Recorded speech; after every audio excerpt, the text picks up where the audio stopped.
On travaille aussi bien sur la partie proximité que sur la partie e-commerce. On travaille énormément sur la partie mobile. Qu'est-ce qu'on peut faire pour qu'un consommateur il achète de manière beaucoup plus fluide? On va partir de quelque chose de très simple, qu'on connaît tous, le desktop, l'achat en ligne avec le desktop et le web. Je suis là, chaque fois que je vais acheter sur une boutique, j'ai à ressaisir toutes ces informations. Et ça, c'est mon principal motif, ma principale cause d'abandon d'un achat. C'est pour ça que mon taux de transfo il est moins bon. Donc, une fois que j'ai fait ce constat, je me dis, on va commencer par travailler sur le tunnel d'achat traditionnel. Ce parcours-là, vous le reproduisez en magasin, ça veut dire que je vais acheter cette bouteille d'eau, je la mets dans mon panier, et quand je passe à la caisse, on va me demander ma pièce d'identité, mon adresse de facturation, on va me demander tous ces éléments. Vous imaginez bien que je ne vais pas acheter la bouteille d'eau, je m'en vais. Et donc, je vais abandonner mon achat. On va essayer de faire cette expérience d'achat magasin sur le web.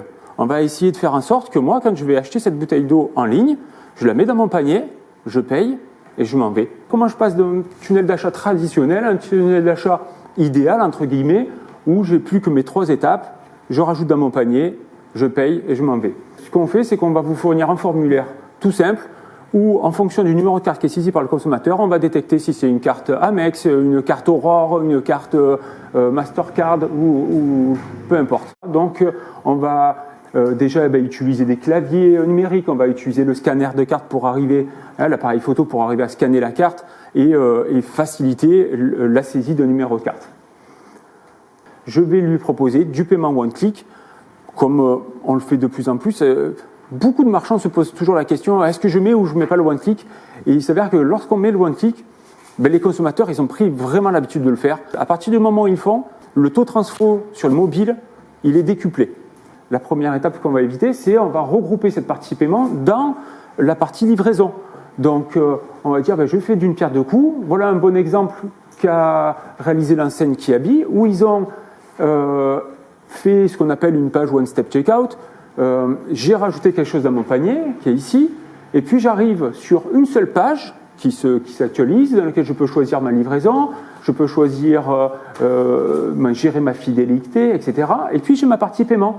Et donc de manière très très simple, il y a ce formulaire de paiement, les moyens de paiement qui sont adaptés avec la e-réservation, avec du PayPal, avec de la carte bancaire, etc., qui sont automatiquement affichés et intégrés.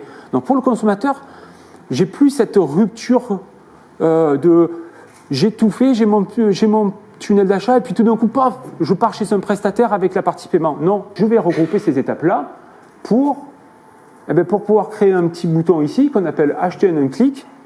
Pour pouvoir faire ça, je vais tout simplement m'appuyer sur une API qu'on a créée qu'on appelle Payline Shortcut, qui consiste à pouvoir, pour un marchand, ajouter ce petit bouton et qui va permettre donc de créer, de vendre sans la création de compte acheteur, sans la saisie des données bancaires, etc.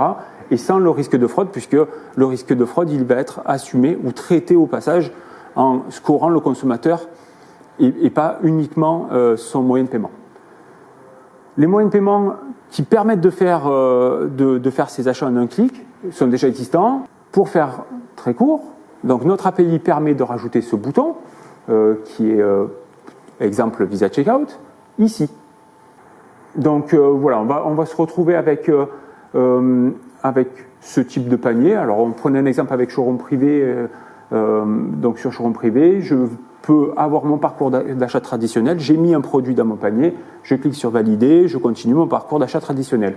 Ou j'ai un parcours d'achat simplifié, plus rapide, où je clique sur commander en un clic, j'ai une lightbox qui s'ouvre et qui me permet de me connecter, donc je n'ai plus qu'à saisir mon mot de passe, ou j'utilise le fingerprint quand je suis sur mobile.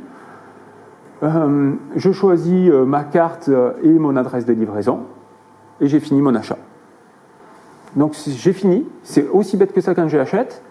J'ai pas créé de compte chez Showroom Privé, j'ai pris un produit, je l'ai mis dans le panier, j'ai cliqué sur Visa Checkout, j'ai mis mon mot de passe, j'ai validé mon adresse de livraison et ma carte, celle que je dois débiter, et j'ai fini. Notre rôle, c'est de fournir des outils pour que vous puissiez en toute simplicité recruter et fidéliser vos clients. On s'adapte complètement et on se personnalise à votre enseigne, à vos choix, je dirais, d'ergonomie, à vos choix d'expérience utilisateur que vous allez souhaiter mettre en place. Et c'est ce qui fait que nous sommes là, c'est-à-dire on s'adapte, on considère que vos clients, ils sont toujours différents, qu'il faut tenir compte de cette différence. Et du coup, on fait tout pour être différent et vous ressembler le plus possible.